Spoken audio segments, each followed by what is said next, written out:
Les vraies voix Sud Radio, 17h-20h, Philippe David, Cécile de Ménibus. On vous souhaite la bienvenue, on est ravis de vous retrouver. Ça va Philippe David, bonjour. Ça va très bien. J'ai passé un très bon moment hier. Je suis allé au boucher à côté de chez moi. Il m'a dit qu'il était auditeur des vraies voix. Il s'appelle Philippe. Il a donc un bon prénom. Un beau prénom, vous êtes d'accord? Philippe Bilger est d'accord. Oui, Philippe Bilger, oui, mais Philippe David, c'est moins joli, moi. et en plus, il connaissait une des vraies voix, Véronique Langlais, et je tiens à le saluer. Donc Philippe. Eh bien, on l'embrasse. Et pour vous dire, j'ai eu un petit pépin vendredi, et le policier qui m'a auditionné pour mon bref, peu importe, me dit mais qu'est-ce que vous faites là? Je dis, c'est-à-dire, il me dit, vous devriez pas être dans les vraies voies, là. Si. Il me dit, je suis content, je vous garde avec moi. En tout cas, on est ravis de vous retrouver. Présenter le policier au boucher, ils tailleront une bavette ensemble. Bon, là, je m'en vais. Vraiment, je ne reviendrai plus. Je pense qu'il faut qu'on arrête l'émission. On peut passer une rediff ou pas? C'est possible. Il faut savoir résister au calembour. On peut faire un communiqué d'excuses aux auditeurs. Après, moi, j'avais quelque chose d'encore plus inavouable à dire, mais je ne sais pas si on peut le dire. C'est intéressant ou pas? Non, mais c'était les initiales du prénom et des noms de famille de Philippe David. Je viens de m'en rendre compte à l'instant. Oui. Et on s'en est rendu compte déjà vendredi. Est-ce que c'était peut-être une blague des parents se demande quand ou elle va quelque pouvoir chose? commencer l'émission, en fait. Moi, ça va, il nous reste 3 heures. Donc j'ai encore du temps.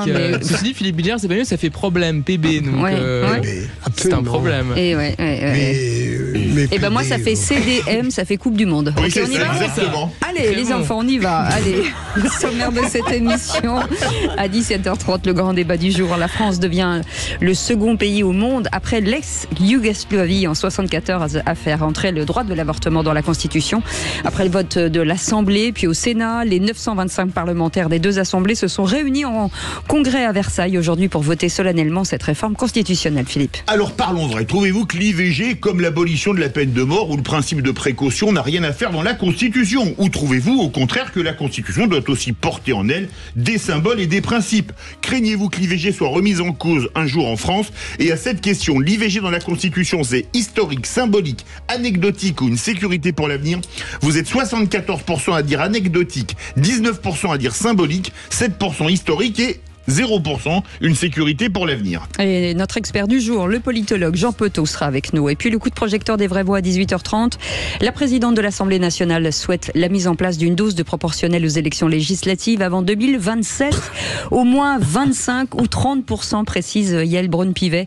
Les présidents Sarkozy, Hollande et Macron l'avaient déjà proposé jusqu'ici. Ce mode de scrutin n'a été utilisé qu'une seule fois. C'était en 1986. Alors parlons vrai. Est-ce que vous voulez une proportionnelle à 25 ou 30% des élus ou une proportionnelle intégrale comme aux européennes? Alors une proportionnelle intégrale mais à 5% pour avoir des élus. Ou alors est-ce que vous préférez rester au scrutin majoritaire qui marche depuis 1962 à l'exception de 1986 comme l'a dit Cécile? Et est-ce qu'aujourd'hui finalement avec un mode de scrutin majoritaire on n'a pas une assemblée un peu proportionnelle? Souhaitez-vous une forte dose de proportionnelle aux prochaines législatives? Vous dites oui à 89%. Aude attend également vos appels au 0826 300 300. On en parlera avec Frédéric Rouvillois, qui est juriste, essayiste et romancier, co-auteur de La Proportionnelle, ou comment rendre la parole au peuple. On vous souhaite la bienvenue. Les vraies voix jusqu'à 19h. Les vraies voix Sud Radio. Et bien entendu, fringant, comme d'habitude, Philippe Bilger est avec nous, président de l'Institut de la Parole. Bonsoir mon cher Philippe. Bonsoir. Chers amis. Vous êtes revenu avec le soleil. Une excellente fin de semaine. Vendredi soir, j'ai mangé une pierrade exceptionnelle. Samedi, qu'est-ce que j'ai fait? J'ai mangé eu un autre dîner chose passionnant. Et dimanche, du foot et encore des du foot. livres en même temps. Oh là là, dis donc. On ne change pas une équipe qui gagne. En attendant le lundi. Avec impatience, bien entendu. Elisabeth Lévy est avec nous, directrice. Je vais vous épargner le récit de mon week-end. Il a été trop audacieux. Après toutes ces révélations, je crois qu'il faut s'arrêter. Mais on vient de loin là quand même. C'est haut. Tom Conan, on a très envie de savoir, auteur de Pollution et écoutez, bientôt devenu éditorialiste maintenant. Ah oui, écoutez, moi j'accepte ce titre avec panache, c'est plaisir. Non, moi ce week-end, alors sur un plan culinaire, ça a été assez triste. Je me suis contenté de soupe. Vous avez dit lunaire à la fin, merci. Tout à fait. Donc des soupes pour pouvoir maigrir un petit peu en prévision du printemps qui arrive. En revanche, le reste du... c'est pour mettre son maillot de bain, pour aller à la plage. Non mais attendez. Vous voulez maigrir d'où en fait? Non, mais parce que j'ai pris du poids récemment, j'ai été gavé. Vos oreilles, j'ai remarqué, vous avez un peu près sur les oreilles. Mais en revanche, à côté de ces aspects ennuyeux sur le plan culinaire, je suis allé à des défilés pour la Fashion Week. Alors c'était pas des grandes maisons, sacré embouteillage, mais c'était pas mal et c'était assez joli. J'ai vu des choses intéressantes de designers petits, moyens. Vous c'est détox, Tom? C'est de la détox, les soupes que vous faites? Ah, de la détox? Non, c'est vraiment plutôt pour perdre du poids, effectivement. J'ai l'impression d'être un déjeuner de famille un dimanche. C'est peut-être pas le moment. Cécile, je crois qu'il faut qu'on relève le niveau là, parce que les filles vont finir par parler chiffres. Allez, 0826 300 300 dans un instant. Céline sera avec nous. Bonsoir Céline. Bonsoir. Bonsoir Céline. De Bordeaux, de quoi vous allez nous parler de quoi dans un instant Céline? Alors moi j'aimerais vous parler de la commission d'enquête CNews à l'Inquisition. Il n'y a qu'un pas franchi par LFI. On en parle dans un instant, vous bougez pas. En attendant, vous laissez des messages sur notre répondeur. Écoutez celui de François. Bonjour, je suis François de Nîmes. Je vous appelle au sujet du gros problème de trésorerie de nos agriculteurs. Voilà, moi j'ai une proposition à vous faire. Ce serait de passer constructible une certaine partie de leur terrain agricole en terrain constructible. Donner de l'oxygène au niveau de la trésorerie. Voilà, il faut faire ça en commun avec les mairies, en commun accord avec les mairies. Mais je pense que c'est leur terre, elles se font grignoter petit à petit et ils vont tout perdre si jamais ça reste comme ça. Donc au moins qu'ils en profitent un peu avec une plus-value sur leur terrain et ils le méritent. Voilà.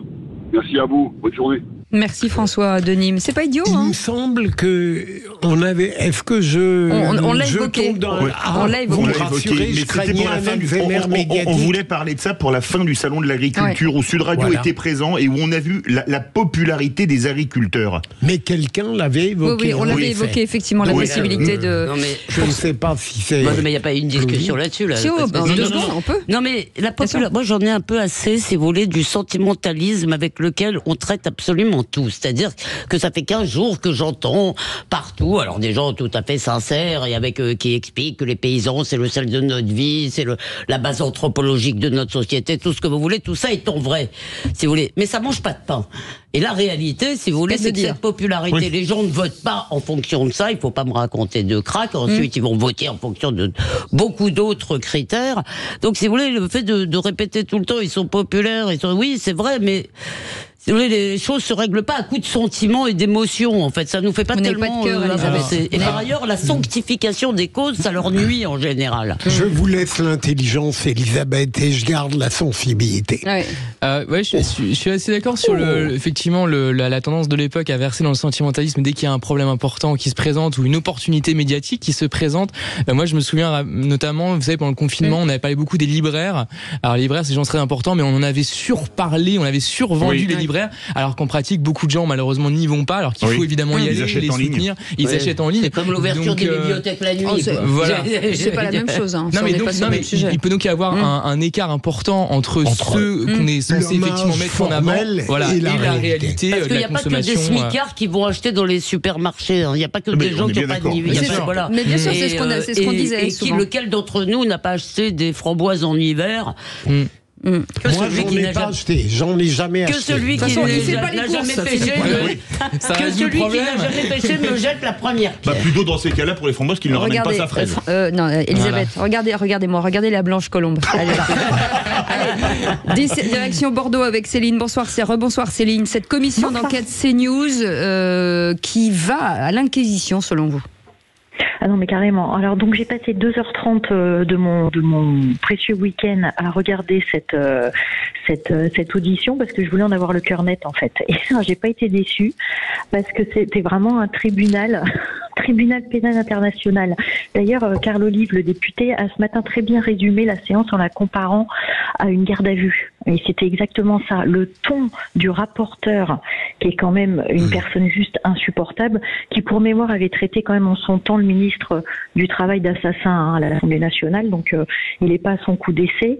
Les questions étaient perfides, le ton péremptoire, les sourires narquois, mais c'était vraiment mais à la limite du supportable. Ouais, c'est ce qu'il disait sur les réseaux sociaux. Exemplaire. Ouais, on va faire réagir. Bougez pas, Céline. Bougez pas. Je rejoins absolument notre auditrice, Céline. C'était une forme, et les questions étaient ostentatoirement partiales. C'était une catastrophe.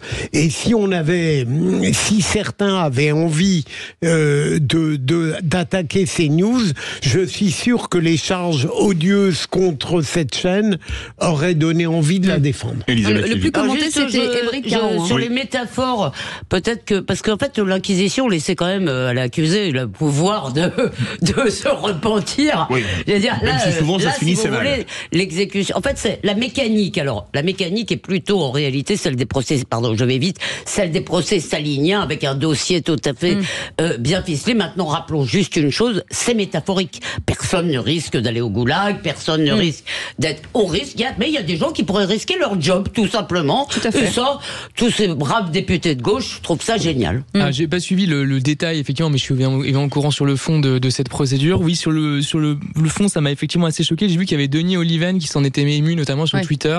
Quelqu'un que je suis, dont les propos sont souvent assez mesurés et sont pas spécialement d'un camp ou d'un autre.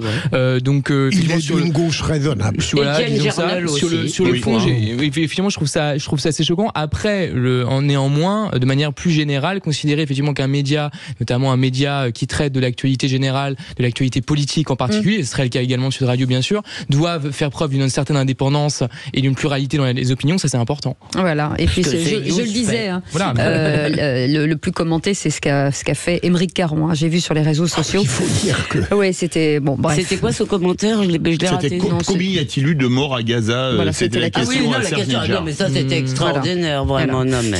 Et il a répondu, je ne sais pas, il a dit, vous, patron de presse, vous ne lisez pas Libé. Bon, voilà, c'est... Ah bah non, mais ça c'est un délit, vous savez maintenant. Ouais. Si vous n'avez pas lu Libé, là... Oui, c'est ça. Voilà. Si vous n'avez pas lu Libé, c'est que votre... Arrêtez-moi. Vous avez raté votre vie. Allez, tout de suite, dans un instant, petite pause avec Félix Mathieu. On verra les 3 mots dans l'actu. Le réquisitoire du procureur. Les tensions entre un président et un premier ministre sont-elles inévitables? On en parle dans un instant. Vous êtes les bienvenus. 0826 300 300. On est ravis de vous retrouver en cette nouvelle semaine. Bon lundi à tous. Les vraies voix Sud Radio, 17h-20h, Philippe David, Cécile de Ménibus. On vous le dit pas assez, mais qu'est-ce qu'on est content de vous retrouver le lundi avec Philippe. On s'appelle toutes les 2 heures. Combien de temps encore? 2 dodos et on arrive. On a même mis des horloges avec le compte à rebours chez nous. C'est ça. Et quand on a 2 secondes d'écart, on s'appelle, ah mais non, mais il reste 57 secondes, toi t'es à 59, c'est un truc de fou. Les psychopathes, mon Dieu. Les psychopathes, c'est bien de le reconnaître. Allez, dans un instant, les 3 mots dans l'actu. Bonsoir Félix. Bonsoir tout le monde. De quoi parle-t-on? De ce congrès qui adopte officiellement en ce moment même l'entrée de l'IVG dans la Constitution, de la vice-présidente des États-Unis Kamala Harris qui réclame un cessez-le-feu à Gaza, et puis de ce procès d'un déraillement qui avait fait 11 morts le 14 novembre 2015 en Alsace. En 3 mots, ça donne avortement, trêve et déraillement. On en parle dans un instant. Tout de suite, le réquisitoire du procureur. Les vraies voix Sud Radio, le réquisitoire du procureur.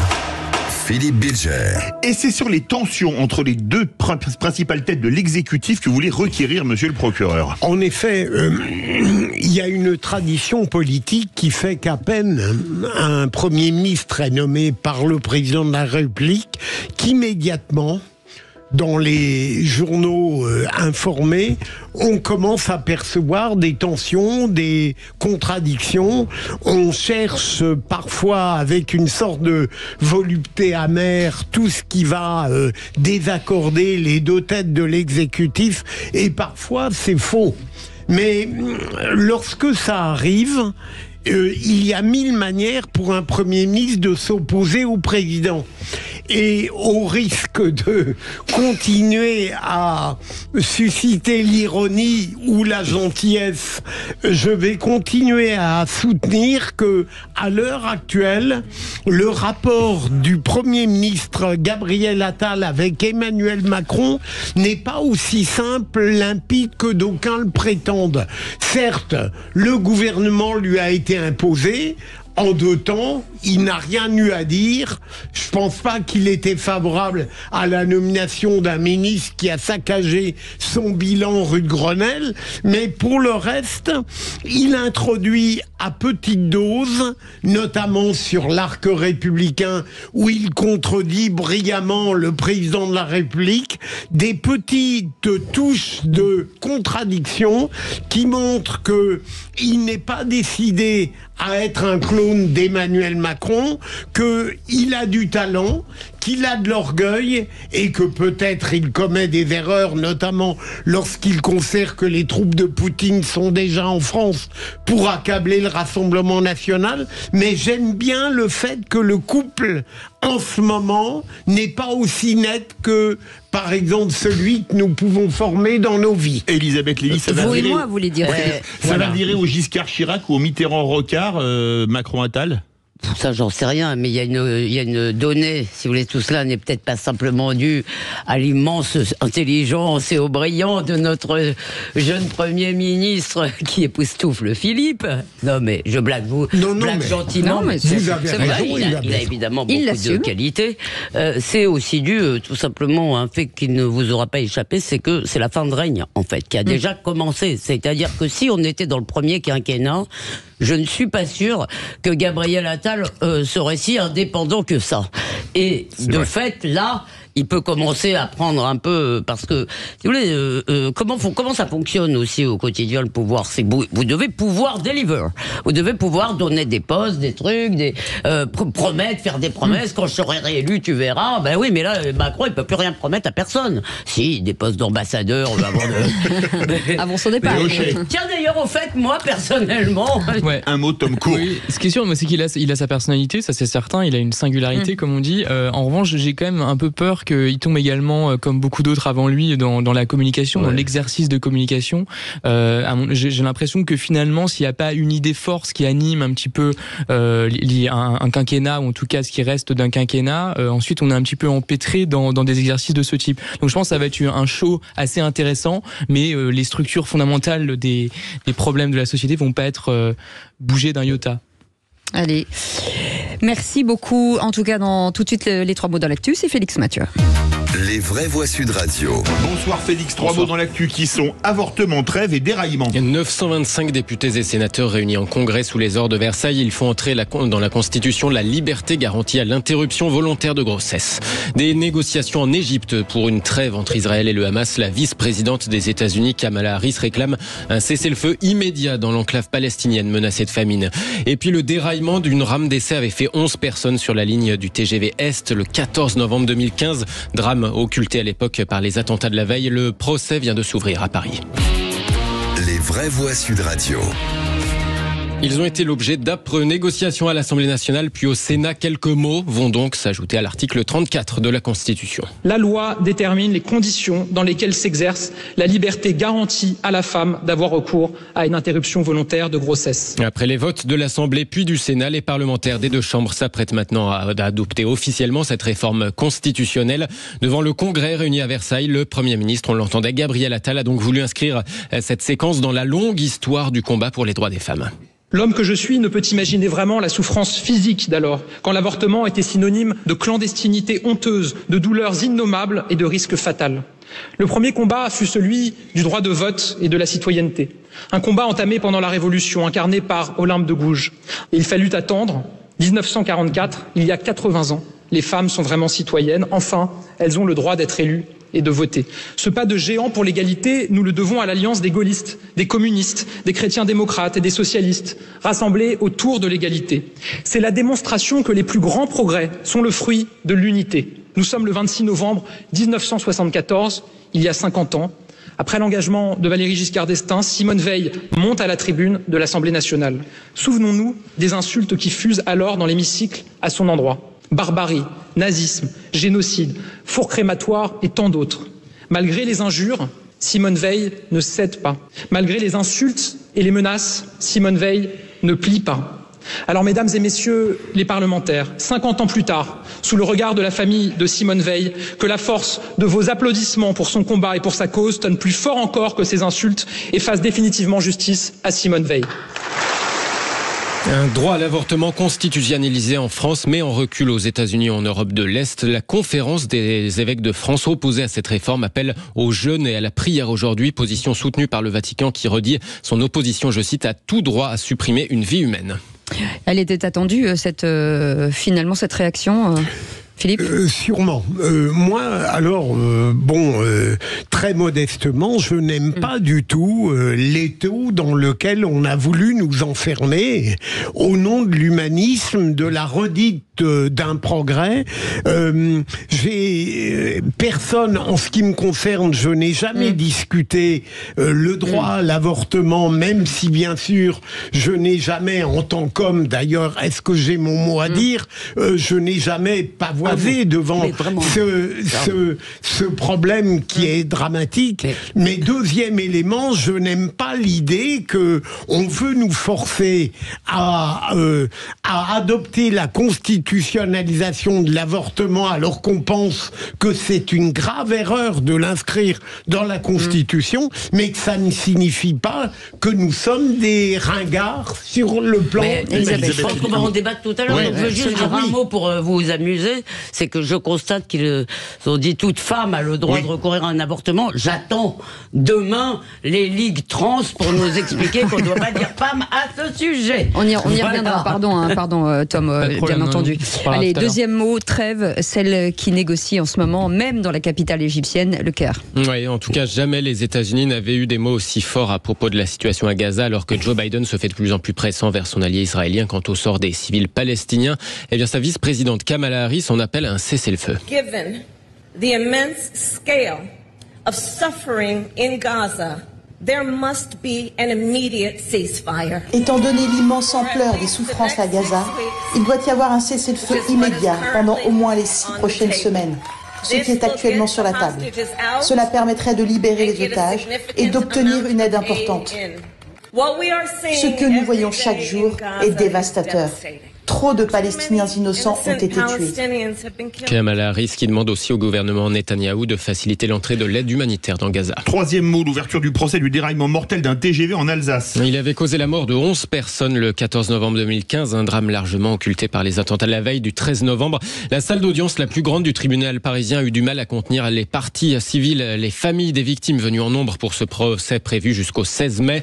Vitesse excessive, freinage trop tardif, les causes principales de l'accident de cette rame d'essai du TGV Est sont identifiées, mais la justice devra déterminer les responsabilités de chacun, explique Gérard Chemla, l'avocat de la moitié des 90 parties civiles. Nous allons avoir en face de nous des gens qui ont commis des erreurs grossières par manque de professionnalisme dans la conduite des essais. Ils ont freiné 2 kilomètres trop tard, et puis vous avez toutes les fautes organisationnelles par les firmes du groupe SNCF. Donc vous en avez une qui sait comment il faut faire, vous en avez une autre qui décide comment il faut faire, mais qui n'a pas la connaissance de celle qui savait. C'est véritablement une incapacité à mutualiser les compétences. On aimerait bien qu'ils sortent du déni. On n'est pas dans la vengeance, on est simplement dans la justice. Des propos recueillis par Mathilde Julien. Merci beaucoup Félix Mathieu. Merci beaucoup. Allez, vous restez avec nous dans un instant. On reviendra sur le congrès du Parlement convoqué ce lundi à Versailles pour inscrire la liberté d'avorter dans la Constitution, Philippe. Et pour le moment, pour vous, l'IVG dans la Constitution, c'est anecdotique pour 71%, symbolique pour 17%, historique pour 7% et 5% une sécurité pour l'avenir. Aude attend vos appels au 0826 300 300. Jean Petot est avec nous, politologue. Petite question avant de partir en pub. Est-ce que l'inscription de l'IVG dans la Constitution, est-ce que ce sera la mesure symbolique de la présidence Macron ? Si on reprend l'étymologie, je ne vais pas faire le pédant, mais de symbolique, joindre ensemble en grec, j'ai plutôt le sentiment que cette mesure disjoint, en quelque sorte, les Français. Mais globalement, oui, c'est un symbole parce que c'est une manière de montrer pour le président qu'il poursuit l'œuvre de Simone Veil. C'était bien les propos qu'on a entendus à l'instant de Gabriel Attal, son Premier ministre. On en parle dans un instant, 0826 300 300, soyez les bienvenus. Cette émission a parfaitement bien démarré avec beaucoup de bonne humeur encore aujourd'hui. Philippe Bilger, président de l'Institut de la Parole, Elisabeth Lévy, directrice de la rédaction de Causeur, et Tom Conan, éditorialiste et auteur de Pollution, publié chez Albin Michel. On vous souhaite la bienvenue. Tout de suite, le grand débat du jour. Les vraies voix Sud Radio, le grand débat du jour. Je suis très émue, c'est un grand jour. On est le premier pays au monde à inscrire l'IVG dans sa constitution. À titre personnel, moi je suis très attaché à ce droit, comme Marine Le Pen. Ce n'est pas un catalogue de droits sociaux et sociétaux. Le droit à l'avortement n'est pas menacé. Et est-ce qu'il est utile de faire entrer tous les droits sociaux ? C'est une avancée de droits humains, mais fondamentale. On va pouvoir sanctuariser tout simplement la liberté des femmes. C'est aussi un message envoyé aux Américaines, aux Hongroises, à toutes les femmes qui partout dans le monde ne peuvent pas avoir accès à l'IVG. Et donc la France devient le premier pays, en tout cas aujourd'hui contemporain, à faire entrer le droit à l'avortement dans la Constitution. Après le vote à l'Assemblée, puis au Sénat, ce sont 925 parlementaires des deux assemblées qui se sont réunis au Congrès de Versailles aujourd'hui pour voter solennellement cette réforme constitutionnelle. Alors parlons vrai. Trouvez-vous que l'IVG, à l'image de l'abolition de la peine de mort ou du principe de précaution, n'a rien à faire dans la Constitution ? Ou trouvez-vous au contraire que la Constitution doit aussi porter en elle des symboles et des principes ? Craignez-vous qu'un jour l'IVG soit remis en cause en France? Et à cette question, l'IVG dans la Constitution, c'est, vous dites anecdotique pour 70% d'entre vous, 19% symbolique, 6% historique, 5% une sécurité pour l'avenir. Vous voulez réagir? Aude attend vos appels au 0826 300 300. Et dans un instant, on va en parler avec Jean Petot, politologue. Merci en tout cas d'avoir accepté notre invitation. Philippe Bilger. Pardon, j'ai été trop long tout à l'heure parce que j'ai télescopé les sujets.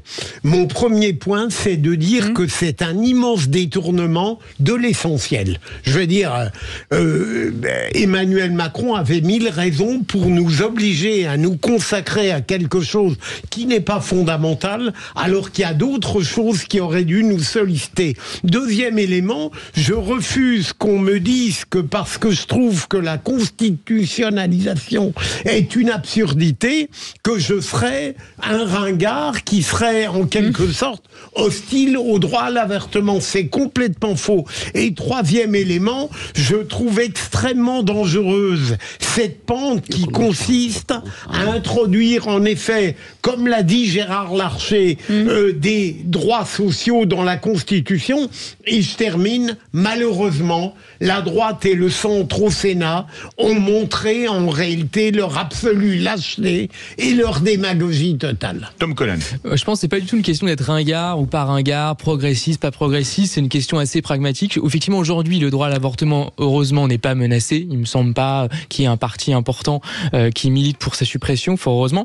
Néanmoins, demain, il pourrait l'être. Donc voilà, ça peut être une garantie, effectivement. Aujourd'hui, c'est peut-être superfétatoire parce qu'elle est déjà assez protégée, encore une fois, heureusement, je répète volontairement. Mais demain, voilà, il pourrait y avoir un autre gouvernement en place, un changement de majorité qui milite à un moment donné. Vous l'imaginez, voilà. Tom ? Non, je l'imagine pas aujourd'hui, mais c'est pour cette raison. C'est pour cette raison en réalité que la constitutionnalisation sera une garantie. On ne reviendra pas dessus. En revanche, je pense que effectivement le débat doit être assez rapidement, non pas terminé, mais achevé, parce que justement il n'y a pas débat sur le fond. La plupart des Français et même la plupart des partis en réalité sont favorables, heureusement, à la conservation de ce droit. Donc sanctuarisons-le, c'est un peu difficile à dire. Comme ça, on peut passer à autre chose, s'attaquer à d'autres réformes essentielles. Elisabeth Lévy. Si la société, parce qu'en fait, le problème, s'il y avait une majorité importante dans les assemblées, ça voudrait dire, pour le supprimer, ça voudrait dire que la société a évolué dans ce sens, et à un moment, la constitutionnalisation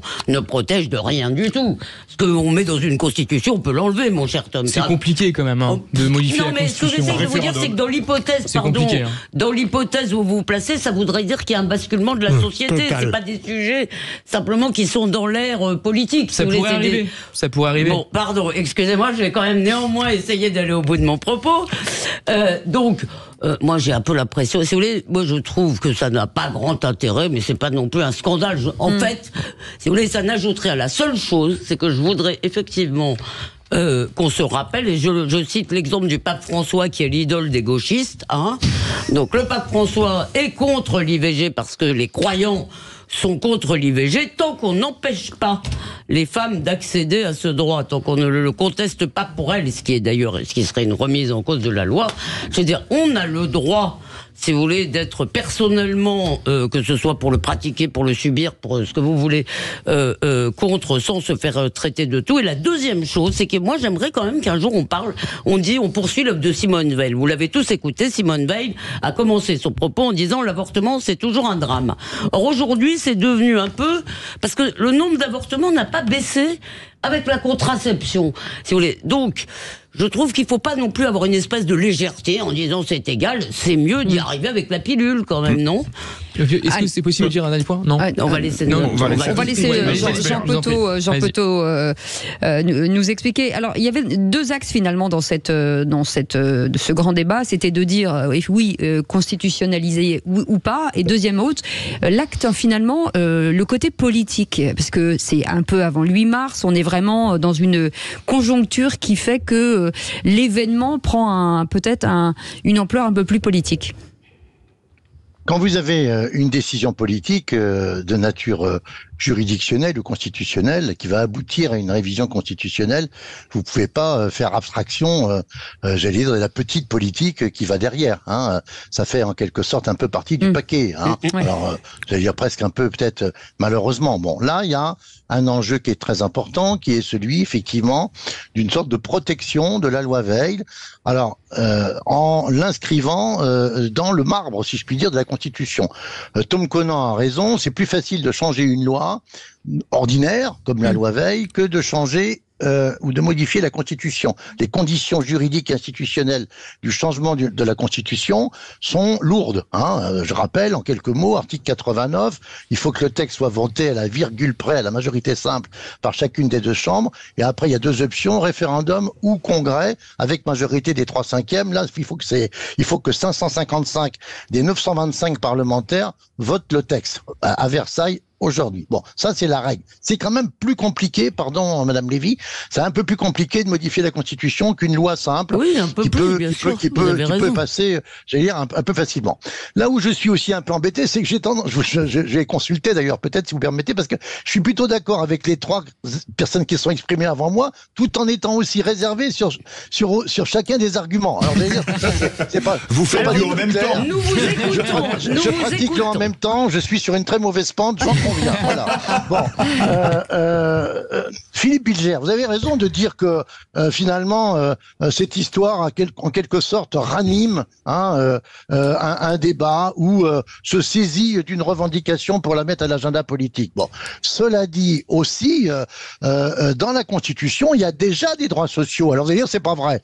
Pas dans la Constitution du 4 octobre 1958, mais dans le préambule de 46, qui est dans le bloc de constitutionnalité, c'est-à-dire sur lequel le Conseil constitutionnel peut s'appuyer pour rendre des décisions. C'est dans le préambule de 46, qui est un préambule très social. Et la Déclaration des droits de l'homme, et pardon, je me permets juste de vous couper, et la Déclaration des droits de l'homme et du citoyen de 1789, qui est aussi dans le bloc de constitutionnalité et qui contient aussi les droits à la propriété, etc. Merci Tom, sauf que l'IVG n'était pas véritablement encore dans la Constitution des droits de l'homme et du citoyen du 25 août 89. C'était plutôt dans le texte de l'âme de Gouges, la pauvre, qui était la déclaration du droit des femmes et qui s'est fait guillotiner parce qu'elle était trop audacieuse. Alors, donc, il y a déjà des droits sociaux. Deuxième élément, par rapport à Elisabeth Lévy, je suis parfaitement d'accord avec vous.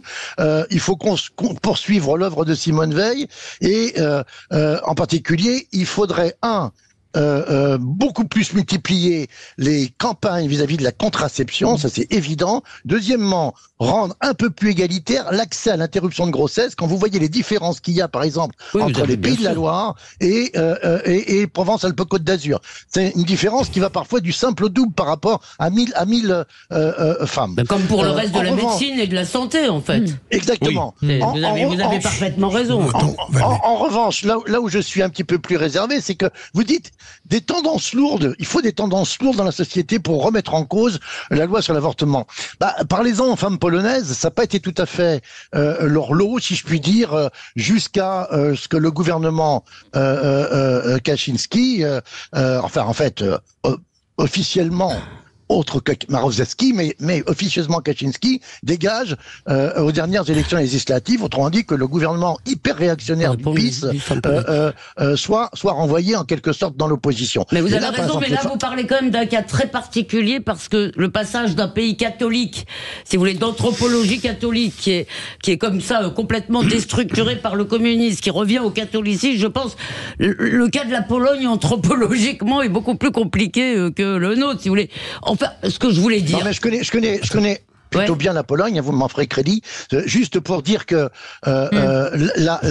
une évolution législative peut apparaître assez rapidement, hein, et je pense que pour les femmes, il y a cette protection quand même de la Constitution. Mais je termine, je ne pense pas, alors, au bout du compte, il faut toucher à la Constitution comme ça. Moi, je reviens à la lettre de Montesquieu. Il ne faut légiférer que d'une main tremblante. Et pour le coup, sur la Constitution, c'est encore pire. Il y a trop de bêtises qui ont été faites en réformant la Constitution comme ça pour le plaisir d'avoir une révision constitutionnelle accrochée à son chapeau. La dernière, c'était 2008, Nicolas Sarkozy, avec 2 magnifiques conneries, pardon de le dire. La non-capacité à pouvoir se représenter une 3e fois. Oui, vous avez raison. Ça, c'était quand même une véritable erreur de casting quand on pense que cette révision constitutionnelle est passée à une voix, hein, pour les 3/5. Et effectivement, la loi sur le cumul des mandats, dont tout le monde s'accorde à dire aussi que ça crée des parlementaires. Et le principe de précaution, pardon, mais ça c'est plus vieux, c'est 2002. C'était sous Jacques Chirac. On part au standard. 0826 300. Céline attend depuis longtemps de Bordeaux. Céline, une petite... Qu'en pensez-vous, vous ? Alors moi je pense que c'est carrément anecdotique et moi ce qui me choque plus c'est le fait en fait que l'ADN de la loi Veil ait un peu été vidé. C'est-à-dire qu'il n'y a plus la nécessité d'avoir un délai de réflexion, il n'y a plus nécessairement la nécessité de passer devant un médecin pour avoir en effet ce temps de réflexion, etc. Et voilà, les délais qui sont allongés. Je trouve que ça, c'est plus inquiétant que le fait d'institutionnaliser ou pas le droit à l'IVG. Voilà, moi, c'est plutôt ça qui m'inquiète, en fait, à une période où il y a un nombre d'IVG record et une natalité en berne. Voilà. Philippe Bilger. Jean Petot, moi, ce qui me choque un petit peu, c'est cette volonté de nous imposer la constitutionnalisation de l'avortement pour faire passer ceux qui ne mettaient pas en cause le droit à l'avortement pour des conservateurs obtus. Est-ce qu'il n'y a pas là une sorte de redite de pléonasme démocratique qui est humaniste, qui est un peu choquant et qui montre à quel point on pourrait être presque manipulé? Je suis assez d'accord avec vous, cher Philippe. Moi, mon opinion n'a pas d'intérêt particulier, si je puis dire. Il ne me viendrait jamais à l'esprit, si je puis dire, de renvoyer des personnes qui montrent, par exemple, une réserve à l'égard de l'interruption volontaire de grossesse, ou en tous les cas une réserve face à la constitutionnalisation de ce droit, dans le rang des ringards et des réactionnaires. Je trouve ça parfaitement injustifié et surtout parfaitement malsain, parce qu'on voit bien que à un ordre moral qui est celui de l'interdiction de l'IVG répond d'une certaine façon une autre injonction presque à résidence idéologique. Moi, ça me gêne et ça a tendance à me ranger pratiquement dans un camp qui serait presque dans le camp de celui de ceux qui sont un peu ainsi ostracisés. Ma première recherche en sciences politiques, il y a très longtemps, je veux pas vous raconter ma vie, j'étais tout jeune, ça a été l'évolution des mentalités en Maine-et-Loire à travers le débat sur la loi Veil. C'était entre 76 et 78. Et c'était absolument passionnant parce que dans ce département parfaitement conservateur, le Maine-et-Loire, avec une très forte influence de l'Église, on voyait, vous vous rendez compte, il y a près de 50 ans, hein, on voyait se dessiner des tendances lourdes entre les différentes options. Et dans ce département, Philippe, ça vous dira quelque chose, pardon, parce que vous êtes évidemment le plus âgé par rapport aux tout jeunes qui sont avec nous dans le studio. Il y avait Jean Foyer, par exemple, dans ce département, comme député de la... Pas Jean Royer. Le maire de Tours. Foyer, c'était le juriste. Député du Maine-et-Loire, qui était hostile, il avait été garde des Sceaux sous le général de Gaulle, qui était radicalement hostile à la loi Veil. Et donc, ce qui est tout à fait intéressant, c'est que, d'une certaine façon, peut-être qu'Emmanuel Macron, parce que c'est une façon d'allumer un contre-feu par rapport à une situation politique qui est pas brillante, on va dire, c'est une façon, peut-être, justement, je rejoins ce qu'a dit Cécile, avant le 8 mars, avant avant la Journée internationale des femmes, de faire parler d'autres choses. Et puis c'est, encore une fois, c'est peut-être bien de s'accrocher une révision constitutionnelle. C'est la première fois depuis 2008 à son paletot, comme on dit en matière de Tour de France.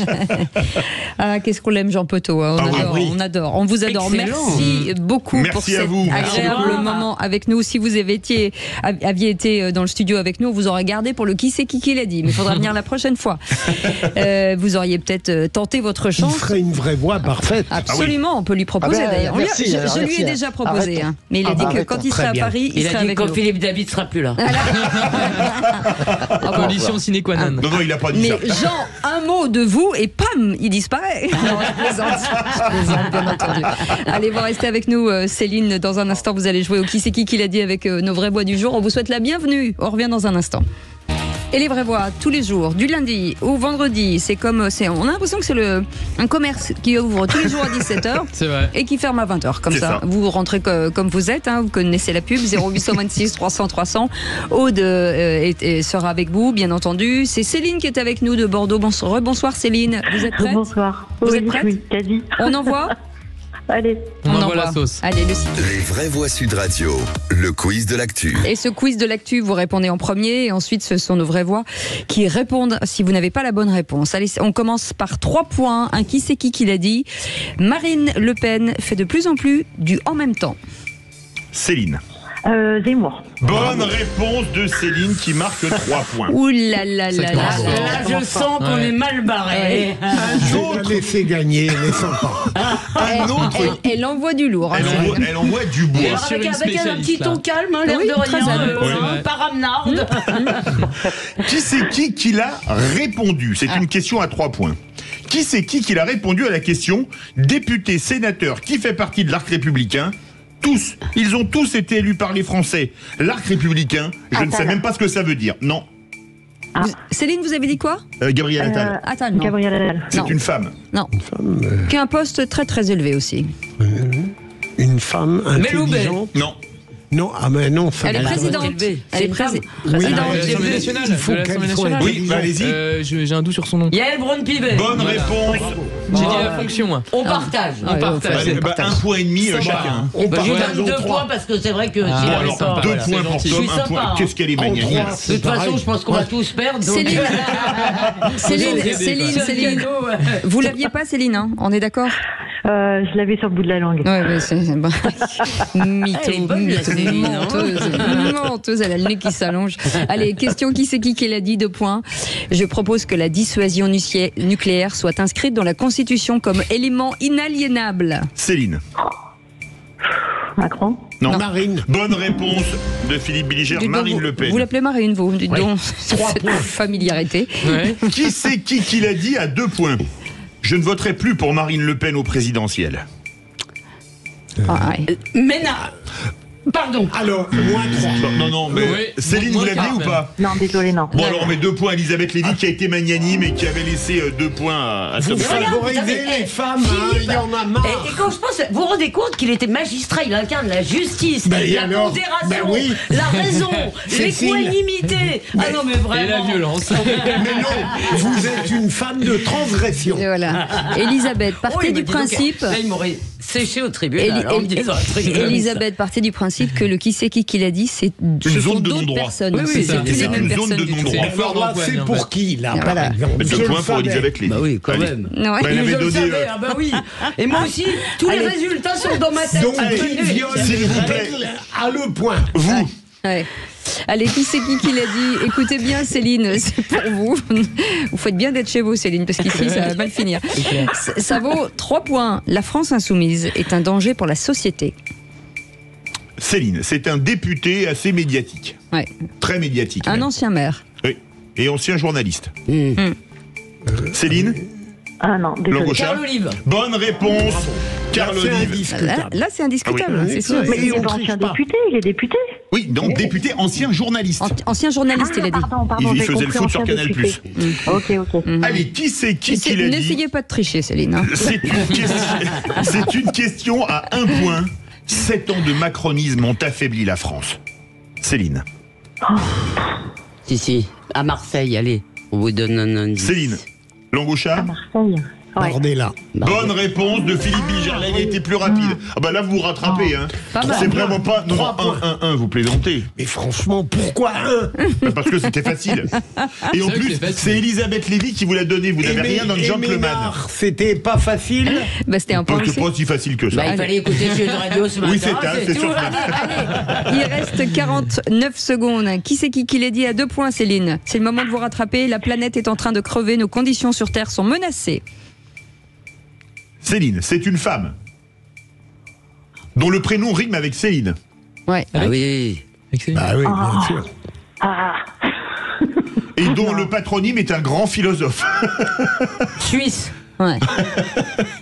Et si Langue au ça chat. continue, on finira tous dans le Mur. Bonne réponse d'Elisabeth Lévy a été la plus rapide. Voilà, c'est bon. Écoutez, j'ai On essayé lui de vous donne aider. tout de même, Bah, bien sûr. malgré les indications que vous avez fournies. Elles étaient pour vous aussi. Hein. Ouais. Mais moi, je me suis abstenu. Ah. Le Oh là là là là là là là.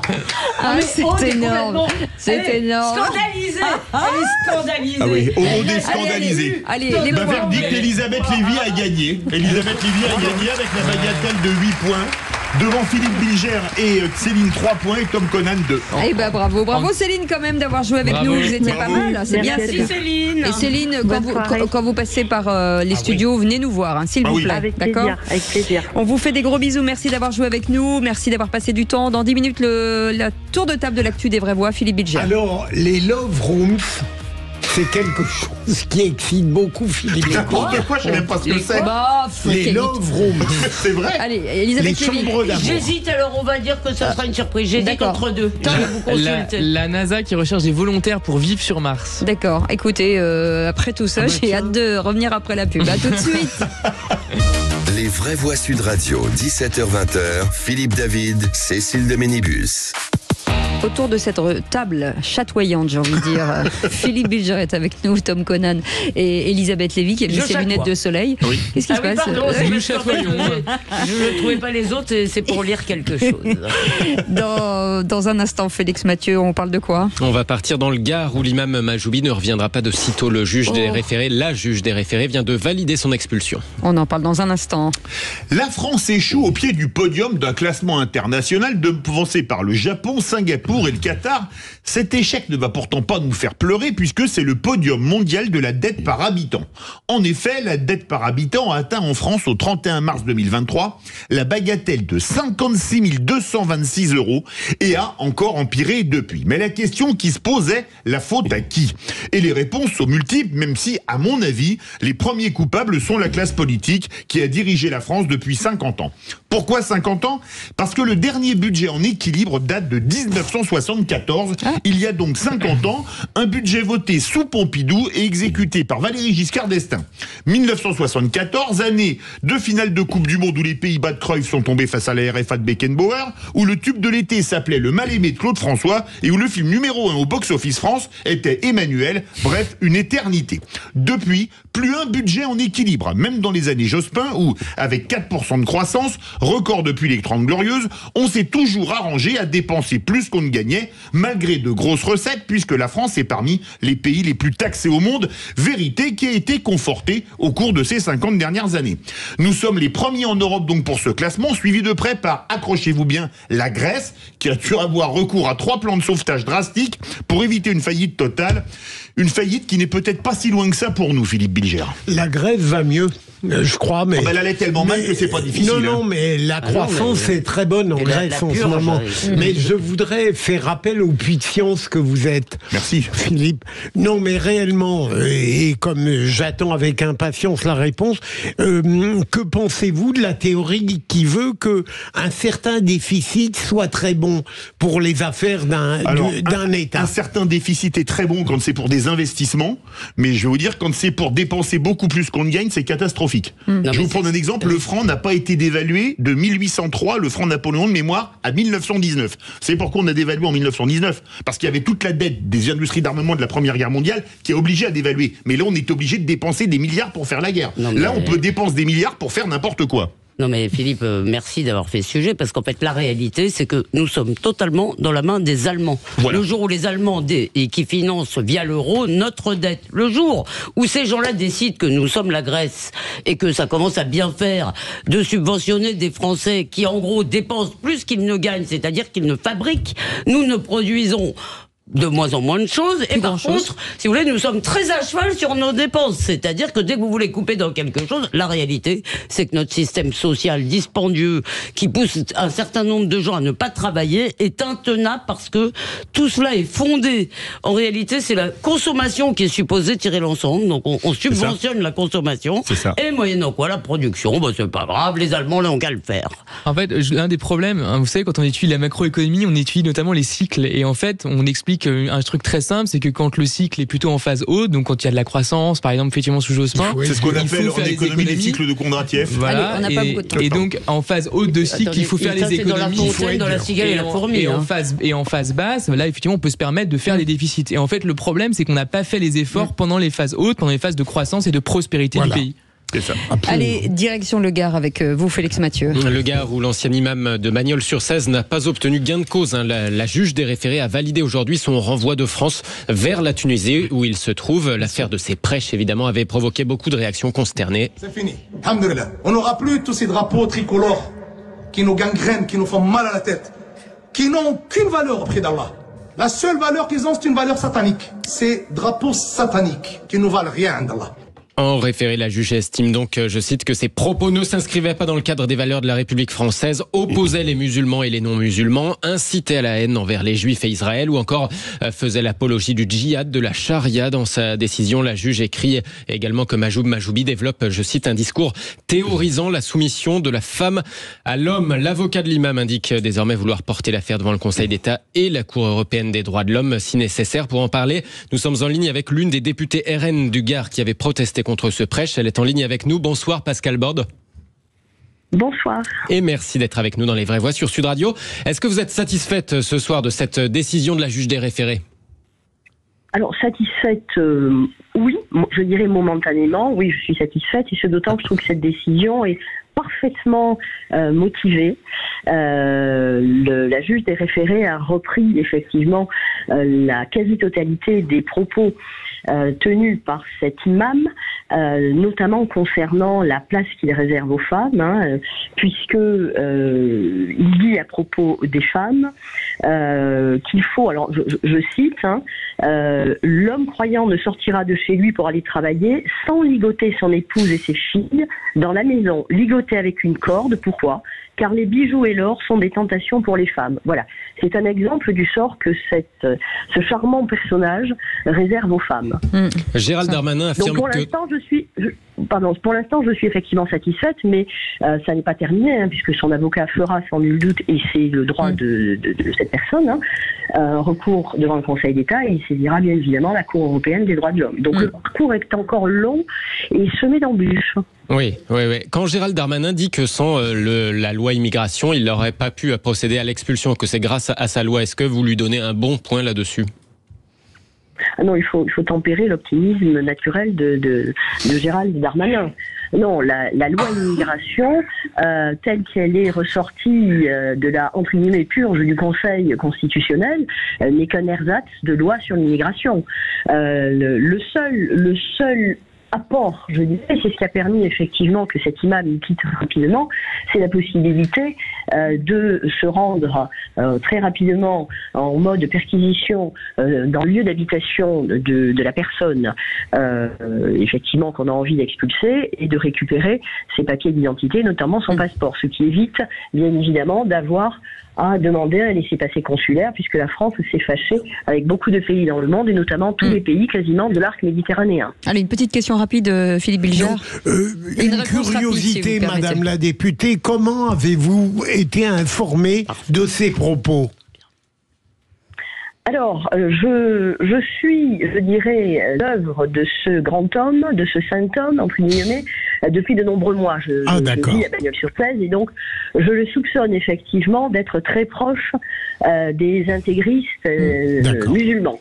Voilà. Donc, et j'ai vu sa vidéo sur les réseaux sociaux. C'est ce qui m'a attiré, effectivement. Merci beaucoup, Félix Mathieu, d'abord, et merci beaucoup, Pascal Borne, d'avoir été avec nous, député RN du Gard. Et vous restez avec nous dans un instant, la suite des vraies voix, le tour de table de l'actu de nos vraies voix avec Philippe Bilger. Les Love Rooms. Les Love Rooms pour un intérêt général. Ah, très bien.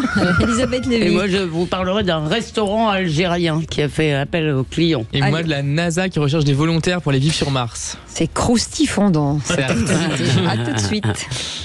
Les vraies voix Sud Radio, 17h-20h, Philippe David, Cécile de Ménibus.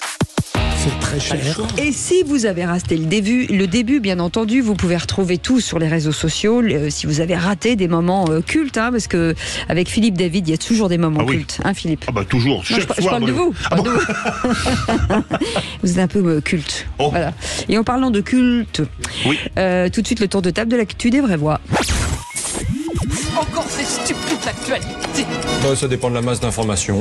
Quand il a rien à dire, il dit rien. Il n'a pas été élevé chez les porcs, excusez-nous. Le tour de table de l'actualité. Et on démarre par Philippe Bilger. Oui, qui veut nous parler des Love Rooms. Oui, je ne voudrais pas que l'un d'entre nous, il est facilement identifiable, tourne en dérision le sujet que j'ai choisi parce qu'il peut prêter à une forme de réflexion un peu libertine. Vous n'êtes pas obligé d'attaquer Tom Conan. Non. Vous le regardiez à ce moment-là. Je pensais évidemment à vous. Vous êtes le seul. Mais c'est un sujet qui m'intéresse parce que je suis toujours passionné par la psychologie amoureuse. De la même manière qu'il y a des couples qui s'entendent très bien, qui ont besoin d'aller participer à des débats collectifs parce qu'ils revivifient leur couple. Ça paraît étrange, mais c'est comme ça. Eh bien, il y a des love rooms qui ont été créés, qui ne sont pas des hôtels, ou des couples qui sont dans une quotidienneté qui en les assombrit, qui les ennuie, les déprime. Alors qu'ils sont bien ensemble, j'insiste là-dessus, ils ont besoin d'aller dans ces pièces. Ces rooms spécialisés pour redonner du tonus. Alors love. Du piment dans leur couple. Philippe, vous êtes sûr que vous avez regardé que du foot hier? Oui, mais je sais pas pourquoi, alors que c'est très sérieux. Et que je peux comprendre qu'un couple traditionnel, parce qu'il est confronté aux limites de la vie en commun, peut décider d'aller ailleurs pour, en quelque sorte, non pas se tromper, mais redonner une intensité à une vie qui, chez soi, n'est pas... Pardon, mais vous avez découvert la Mais non, les love rooms viennent d'être créés. Alors c'est rigolo. Je vous coupe, Elisabeth, je vous coupe 2 secondes parce que je regarde le room sur Internet. Le premier titre que je trouve, c'est les 69 meilleurs love rooms dans le Grand Est. Très bien. Alors, 69. Pas commenter. Je n'ai pas du tout compris ce dont vous parlez. Non, ce qui est affreux, c'est qu'en fait, il faudrait qu'à chaque besoin humain, il y ait une initiative publique, ou en quelque sorte, pour venir y répondre. Comme si on n'était pas capable de se démerder dans notre vie, si vous voulez, pour trouver justement le moyen de contrer cet ennui sans qu'il y ait des associations, des dispositifs, des cartes, des passes, des subventions.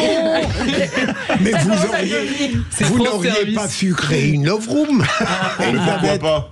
Ou alors vous l'auriez installé chez vous, ça n'est pas du tout la même chose. Je sais pas, par exemple, avant il y avait des cabines téléphoniques, ça pouvait être une love room. Fallait pas être trop gros.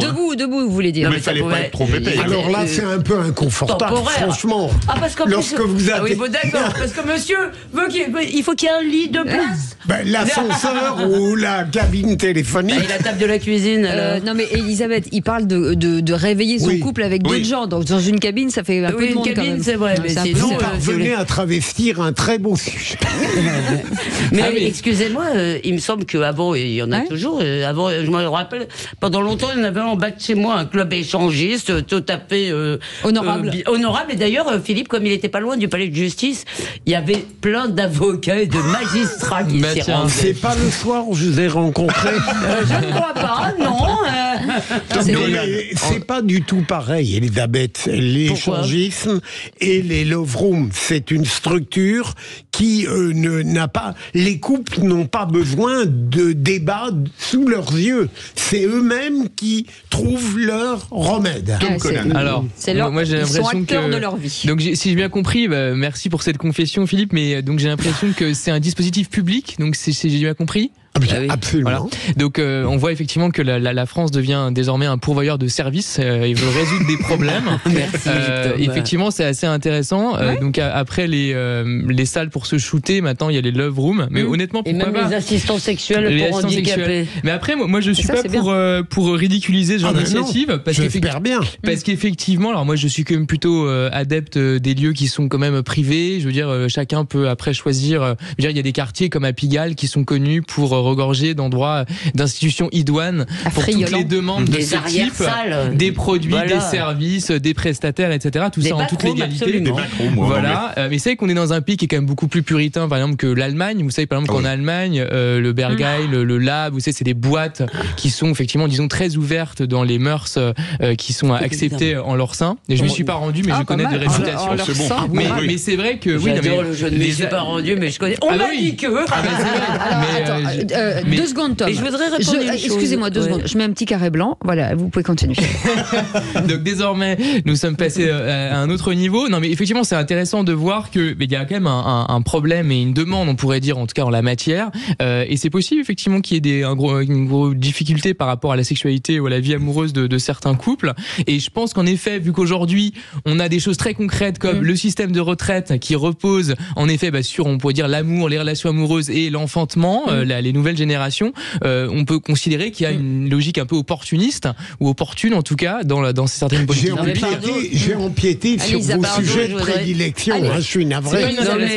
Non, mais bien sûr, d'abord, excusez-moi, mais cette idée, effectivement, d'un service public de la sexualité me déprime totalement. Mais c'est pas un service public, c'est privé. Ah non. Ah, vous avez... Tu as suggéré que c'était quand même soutenu par le public. Mais pardonnez-moi, je n'y suis pas encore allé. Alors, l'idée d'un service, est-ce qu'on peut éviter d'aller trop en profondeur, si je un service institutionnalisé, si vous voulez, qui méconnaît qu'en fait la vie c'est quand même de l'initiative singulière de la vie. Si vous voulez, il peut pas y avoir des dispositifs pour tout. Mais je voudrais surtout répondre à une grave erreur que mon cher Tom vient de commettre en disant l'Allemagne est moins puritaine que nous. Regardez tous ces grands bordel, etc. Or, en fait, la transparence est un puritanisme. À partir du moment où il y a transparence, où il n'y a rien de caché, il n'y a rien de tourmenté, il n'y a rien de trouble, il n'y a rien de même inavouable. À partir du moment où tout est avouable, si vous voulez, vous êtes dans un univers totalement puritain. C'est vrai, d'une certaine manière. Allez, qu'est-ce qui nous reste comme temps Non, mais moi, je renonce pour Tom qui avait un très bon sujet. J'avais un sujet marrant, si vous voulez. Sinon, on discute 40 secondes. On fait la pub et on fait le tour de table. Vous avez pris des notes, Philippe David, ou pas? Je sais pas, le groupe, je sais pas ce que ça veut dire en anglais. Vous qui êtes sur le marché de l'amour. Vous savez, si vous nous écoutez, 0826 300 300. On le vend pas cher. Ça peut partir très vite. Peut se tromper de pièce et trouver quelqu'un. Voilà, une petite annonce. Il mange beaucoup, s'il vous plaît. Non, ça oui. Non. Il mange bien, de moins en moins, et la ligne est moins courbe qu'elle était. Donc elle est beaucoup plus rectiligne. Voilà. C'est la ligne du parti, comme on disait. Vous voulez un bon parti, il s'appelle Philippe David, 0826 300 300. Je voulais vous mettre sur le bon coin ce week-end, j'ai oublié. Allez, à tout de suite, on fait une pause. Les vraies voix Sud Radio, 17h-20h, Philippe David, Cécile de Ménibus. Soyez les bienvenus avec Philippe David, on est ravis de vous retrouver jusqu'à 19h. Ça va Philippe David? Ça va très bien, et vous? Oui, je suis en train de préparer ma petite annonce pour vous. Oui, je réfléchis, je potage, je sais pas sur quoi je vais le mettre, mais ma petite annonce pour le... Imaginez que quelqu'un le prenne, il nous manquerait tout de même. Oui, c'est vrai, un peu de... Non mais j'aurai la permission de 17h à 20h. Non mais j'ai la priorité quand même. Oui, voilà, je pourrais le reprendre quand je veux. C'est ça qui est intéressant. fait, c'est une location. Location avec option d'achat. Il y a un Astérix où il y a une histoire comme ça. Je loue mes menhirs. Vous vous rappelez pas? Oui, il y a l'Astérix, absolument. Obélix loue ses menhirs. menhirs, exactement. Allez, le tour de table de l'actu avec vous, Tom Conan. Vivre sur Mars pendant un an. Voilà, alors effectivement, c'était une annonce d'emploi qui a été publiée il y a quelques semaines par la NASA, donc de manière très officielle, qui est assez intéressante, donc qui proposait d'aller vivre sur Mars pendant un an. Alors en réalité, la mission, elle s'étale bien du printemps 2025 jusqu'à 2026. Il s'agit effectivement de faire un test dans un 150 mètres carrés, plus exactement, qui est un lieu qui devra effectivement tester les capacités de résistance des volontaires en question. Il y a 4 volontaires qui sont recherchés. Mais petite déception. Petite déception, en réalité ce n'est pas exactement sur Mars, c'est dans un lieu qui va reproduire les conditions de vie sur Mars. C'est à la fausse Houston. grotte Chauvet, quoi. Voilà. Mais donc c'est quand même malgré tout assez exigeant, parce qu'il faudra vivre donc dans 150 mètres carrés, donc sans en sortir, si j'ai bien compris en tout cas. Donc sur le site de Houston, donc le Johnson Space Center de Houston, avec plusieurs simulations qui seront organisées à l'intérieur. C'est une super expérience quand même. Donc c'est quand même assez impressionnant. Et l'endroit, l'habitat s'appellera Mars Dune Alpha. Vous savez qu'actuellement il y a un succès assez important du film Dune, donc je pense que rien que pour cet aspect un peu fun des choses, beaucoup de gens vont vouloir postuler. Néanmoins, je préviens quand même les auditeurs, sauf pour ceux qui seraient éventuellement de nationalité américaine, que ce n'est pas possible, il faut être américain. Il faut également être non-fumeur et savoir parler anglais, donc autant d'éléments qui ne sont pas forcément simples. Il faut avoir quel âge? Et il y a un âge requis? Il faut avoir maximum 55 ans, donc c'est quand même relativement ouvert. C'est possible. C'est fini. Alors ça aura lieu à Houston, donc dans le centre Johnson Space Center, je disais, de Houston, et donc effectivement c'est un lieu qui a été fabriqué entièrement par imprimante 3D, qui fait 150 mètres carrés, donc une structure unique qui sera donc conçue pour pouvoir effectivement simuler les conditions de vie sur Mars. Est-ce qu'il y aura des love rooms? Est-ce qu'on pourra le faire? C'est possible. Faire les vraies voix. D'où l'intérêt d'avoir des volontaires pour suggérer ce genre d'idée. Elisabeth Lévy. Non, mais vous dites 150 mètres carrés, c'est contraignant. Je vous rappelle que pendant le Covid, il y a des gens qui ont vécu pendant des mois dans 25 mètres carrés. C'est vrai. 150 mètres carrés, ça laisse. S'il y a ce que a dit Philippe, la love room. Par contre, message à Patrick Roger et Frédéric Jouve, si on peut aller faire une délogue des vraies voix à Houston tous les 5, là, dans le 150 mètres carrés. Et on le ferait pas de gaieté de cœur, je vous le dis tout de suite. Vraiment, ce serait... Mais non, je plaisante, c'est une blague. Elle était un peu inquiète. Elle pense qu'elle a vraiment hérité d'une bande de benets. Elle se dit, mais ils comprennent rien, je l'ai vu dans ses yeux. Et Elisabeth Lévy, vous me connaissez bien. Elisabeth Lévy, ce sujet sur votre restauratrice. On a le temps, oui, on a 3 minutes. On a 3 minutes. Je vais très vite. Donc, c'est une dame algérienne qui a un resto qui s'appelle, je crois, Pita et Petit Plat. Il me semble que c'est à Paris. Et donc, qui fait des spécialités algériennes. Et elle a posté sur les réseaux sociaux une vidéo parce qu'elle a pas assez de clients, demandant qu'on l'aide, demandant qu'on lui envoie des clients. Et là, que s'est-il passé? Eh bien, il y a même beaucoup de gens qui ont commencé à l'insulter en lui disant « Haram, tu vends de l'alcool », à l'insulter, à la menacer, enfin, le truc habituel. Et ce qui est intéressant, c'est que elle est revenue toute contente qu'on lui a envoyé des clients, et c'est très bien, hein, évidemment. Faut aider le petit commerce, mais en revanche, elle a arrêté de vendre de l'alcool. Et je trouve que c'est une histoire intéressante parce qu'elle montre comment ça marche. Comment marche la pression sociale. Cette dame avait un resto, c'est un resto parisien, français, bien sûr, qui propose des spécialités algériennes, mais bon, il est à Paris. Donc, qu'est-ce qu'elle fait? À Rome, fait comme les Romains, et comme beaucoup de Parisiens qui aiment boire un verre de vin quand ils mangent. Et donc, elle sert du vin, c'est ce qui me paraît normal, enfin en tous les cas, à moins que vous fassiez un resto halal, vraiment spécifique, ça paraît assez légitime. Eh bien non, si vous voulez, la pression sociale, c'est que si t'es musulmane et que tu fais pas comme il faut en public, que tu consommes de l'alcool, t'es haram, t'es une mauvaise femme, t'es une traître, etc., etc. Et ça a marché. Et on voit, si vous voulez, comment l'islamisme d'atmosphère, si vous voulez, c'est pas, ils ont pas pris des armes, ils ont juste insulté comme on fait sur les réseaux sociaux. Comment cet islamisme d'atmosphère, finalement, il s'impose à la fois grâce au conformisme, parce que les gens ont peur d'aller contre leur communauté, contre eux. Il y a plein de musulmans qui m'insultent, alors c'est que c'est pas bien. Peut-être ses enfants, peut-être c'est des cousins, j'en sais rien, je leur dis c'est pas bien. Et ça marche avec ce mélange de peur et de conformisme, en fait. Et moi, je trouve que c'est vraiment terrible, parce que justement, ce que je trouvais très bien, c'est qu'il y a une dame qui vend des plats algériens Excusez-moi, je connais pas un restaurant de couscous où il n'y a pas du boulawan, du guerwan, du vin. Alors pourquoi ils s'en prennent à cette femme et pas à toutes les couscouseries? C'est délirant. Elle demandé de l'aide. Après, tout business aujourd'hui est entre guillemets conformiste pour des nécessités de business, si j'ose dire. Et aujourd'hui, un nombre incalculable d'entreprises offrent des produits et des services pour se conformer à une opinion ambiante, pour satisfaire des communautés, etc., sans forcément y croire. Donc en réalité, moi, ça me choque pas plus là que pour autre chose. La plupart aujourd'hui des entreprises recherchent à séduire. L'intimidation, bien sûr que si, mais ce que je veux dire, c'est que cette dame est toujours libre de ne pas le faire. Si elle cède aux pressions, ça veut dire aussi qu'elle voit une opportunité commerciale là-dedans. Sinon, elle refuse l'argent, à ce moment-là, elle refuse des soutiens. Enfin, nous arrivons à la fin de l'émission. Là, j'ai un gros désaccord avec vous. C'est que là, il faut faire attention. Face à ces forces-là, il faut pas dire ça. Il faut pas dire, oui, elle est libre. Non, elle n'est pas libre. Et si elle était en plus dans une banlieue quelconque, elle serait en danger dans certaines cités. Qu'elle lutte et qu'elle demande de l'aide. Bien sûr, parce que vous croyez que c'est facile. Combien il y en a dans nos banlieues? Pardon, Cécile va me... Oui, non, c'est parce que le temps tourne et on est en retard. Je ne vais pas m'immiscer dans un débat qui me dépasse. Lui, merci. Allez, merci les amis. Vous restez avec nous dans un instant. Le coup de projecteur des vraies voix. Yael Braun-Pivet souhaite mettre en place une forte dose de proportionnelle aux prochaines élections législatives. Philippe. Oui, alors est-ce que vous souhaitez une proportionnelle avec 25 ou 30% des députés élus avec ce mode de scrutin et le reste au majoritaire, ou comme aux européennes, une proportionnelle intégrale à 5% ou à 3% ou à 10%? Préférez-vous le scrutin majoritaire qui est en vigueur depuis 62, ou est-ce qu'aujourd'hui finalement on n'a pas une assemblée de proportionnelle avec un scrutin majoritaire? Souhaitez-vous une forte dose de proportionnelle aux prochaines législatives? Et vous dites oui, ça ne s'invente pas à 86%, 86, la seule année où les élections ont lieu à la proportionnelle. Et Frédéric Rouvillois est avec nous, juriste, essayiste et romancier. Ce livre, co-auteur de La proportionnelle et comment rendre la parole au peuple. Merci d'être avec nous. Petite question juste avant la pause. Est-ce que la proportionnelle, c'est finalement la grande illusion?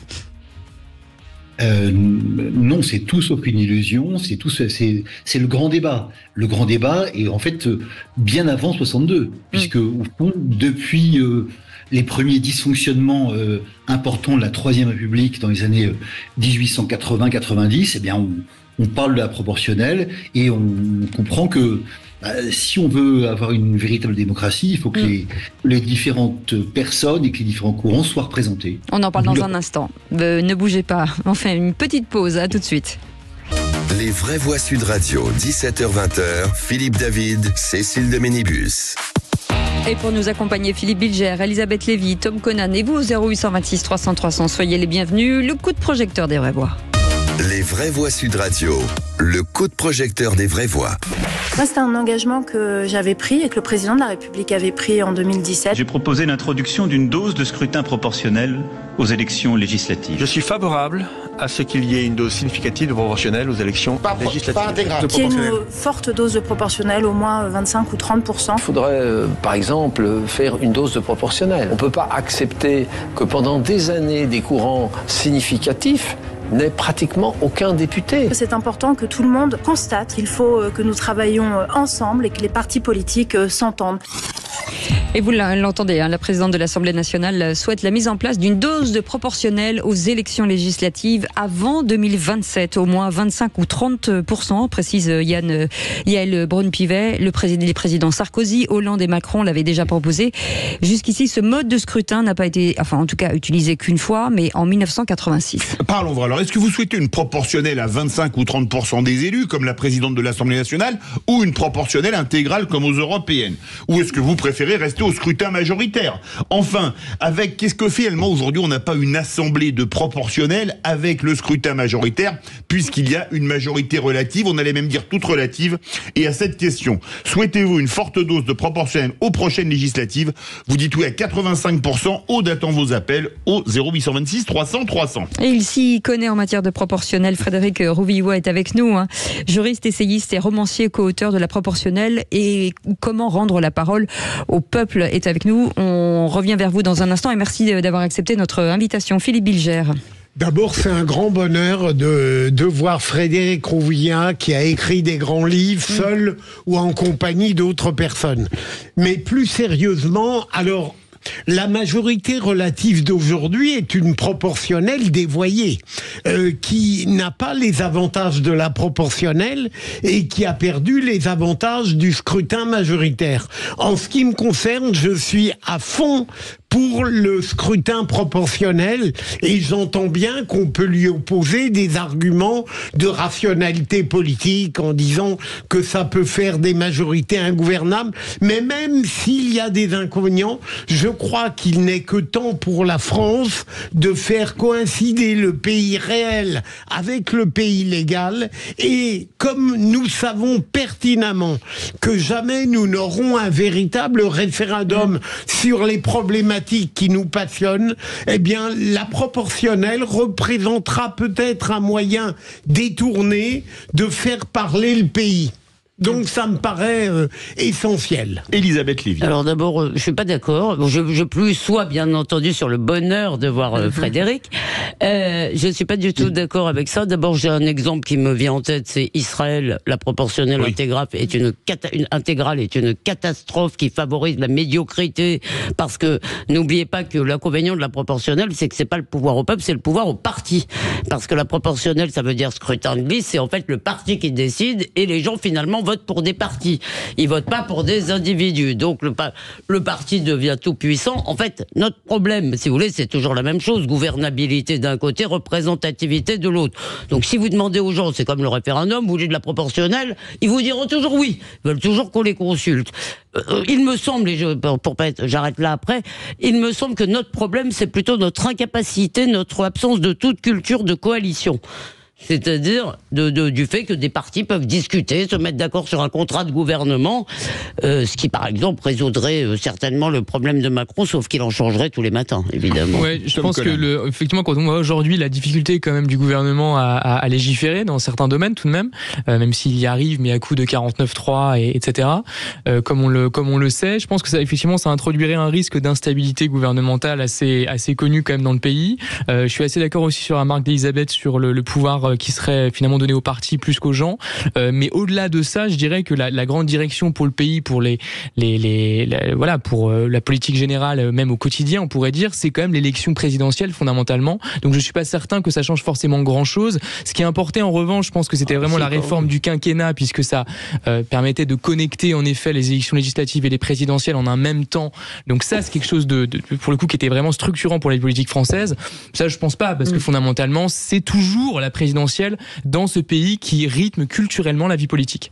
Frédéric Rouvillois, je rappelle que vous avez écrit le livre La proportionnelle ou comment rendre la parole au peuple.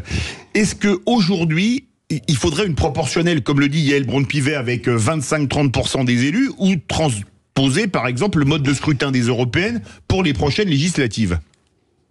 Alors, si vous voulez, la vraie question, c'est est-ce que c'est bien ou est-ce que c'est pas bien la proportionnelle Mais il y a proportionnel et proportionnel. Est-ce que c'est totalement inefficace et que ça rend le pays ingouvernable, comme on le disait dans les années 50, comme lorsque Michel Debré expliquait que c'était plus dangereux pour l'État que la bombe atomique, ou finalement, est-ce que c'est le système le plus juste, comme le disait déjà Jaurès dans les années 1910, et comme font beaucoup de gens l'affirment aujourd'hui, et notamment votre serviteur. Voilà, je crois que c'est un petit peu la question. Et de ce point de vue-là, je pense que précisément, tout a changé sous la Ve République. Le problème, et ça répond aussi à la remarque tout à fait judicieuse d'Elisabeth Lévy sur la question d'Israël. En Israël, au fond, le pouvoir, il est à la Knesset. Et par conséquent, lorsque l'organe qui détient le pouvoir véritable est soumis totalement à la proportionnelle, avec en plus un seuil d'éligibilité extrêmement bas comme en Israël, c'est un peu moins bas que ça l'était tout au début, où c'était à 1%, là je crois que c'est actuellement à 3,5%. 3 quelque chose. Ça reste quand même très bas. C'est très bas, ouais. À ce moment-là, effectivement, ça rend le pays très difficile à gouverner parce qu'on ne peut pas dégager de majorité et que c'est de ces majorités que dépend le pouvoir réel. Et que ça donne le pouvoir à des petites formations, si vous voulez, problématiques. Mais en revanche, lorsque la vie politique, comme c'est le cas en France depuis 58 ou en tout cas 62, est structurée autour d'un personnage qui par définition n'est pas élu à la proportionnelle, parce qu'on ne pourrait pas élire des petits bouts de président par-ci par-là, au fond, avec en plus ce dont nous bénéficions en France depuis 58, c'est-à-dire ce qu'on appelle le parlementarisme rationalisé, en tant que spécialiste de droit constitutionnel, je pense que les choses sont assez claires. En définitive, l'idée d'une proportionnelle qui rendrait la vie politique impossible en France sous la Ve République, c'est une mythologie qui ne tient pas la route. Philippe C'était pertinent sous la 4e ou sous la 3e République, où le Parlement dominait totalement la vie politique, ça ne l'est plus depuis 58 et depuis l'instauration, qu'on l'aime pas, d'une monarchie républicaine par le général de Gaulle. Frédéric Rouvillois, compte tenu du climat démocratique d'aujourd'hui, est-ce qu'à votre avis, l'instauration de la proportionnelle, dans des conditions évidemment considérables, favoriserait un émiettement et, je dirais, des fractures entre les partis et rendrait la République encore plus belliqueuse, ou est-ce qu'au contraire, ça nous habituerait, y compris dans les rapports avec le pouvoir central, à des stratégies de compromis et de conciliation? Écoutez, Philippe, ça répond aussi à la remarque d'Elisabeth tout à l'heure. En définitive, Elisabeth disait que le problème de la France, c'est qu'on n'a pas la culture de la conciliation, de la coalition, etc. Mais c'est normal. Justement, on n'a pas été obligé de le faire. Une proportionnelle. Et moi, je souhaite vraiment aller encore au-delà de Madame Braun-Pivet, vers une proportionnelle intégrale qui me paraît être au fond la solution la plus simple et la plus satisfaisante. Mais excusez-moi, intégrale, mais avec un seuil à 5%, à 3%. Pardon ? Intégrale, mais avec un seuil à 3% et quelques comme en Israël, à 5% comme aux européennes. La réponse à Philippe Bilger, la vraie question, c'est la question du seuil. Oui. C'est-à-dire qu'un seuil trop bas entraîne forcément un émiettement, un éparpillement et une impossibilité de trouver des majorités stables à l'Assemblée nationale et donc complique effectivement le processus législatif. Si en revanche on a un seuil plus élevé à 5 ou 6% par exemple, on évite, à mon sens, totalement ce problème et on a l'avantage de la proportionnelle, c'est-à-dire la représentation et par ailleurs la mise en place d'une culture de la coalition et de la discussion et sans avoir l'émiettement et finalement potentiellement l'ingouvernabilité qui peut exister. Moi, justement, je voudrais revenir sur ce que vous disiez sur le parlementarisme rationalisé. Effectivement, c'est très juste de le rappeler, bien sûr. Mais j'ai l'impression que effectivement, on verrait pas aujourd'hui, se produire un abandon du droit à dissolution ou même utiliser par exemple le 49.3, qui sont effectivement des mécanismes qui permettent de sortir d'une impasse s'agissant d'un vote et d'une absence justement de majorité sur un texte. Néanmoins, quand on voit aujourd'hui effectivement les pressions qui existent, y compris dans la société civile, pour que justement ce 49.3 ne soit pas autant utilisé qu'il l'est aujourd'hui, par exemple, on pourrait dire que demain il pourrait y avoir un abandon partiel et par des études qui serait une sorte de coutume temporaire, on pourrait dire, parce qu'un usage aurait été jugé excessif par les gouvernements et finalement par les différents gouvernements depuis l'élection de Macron. Donc j'ai pas l'impression qu'aujourd'hui on soit totalement à l'abri de ça, parce que moi je me rappelle que la coutume constitutionnelle, c'est justement une pratique au niveau constitutionnel qui change dans les institutions et qui permet ensuite effectivement de modifier la lettre de la Constitution 58 en l'occurrence.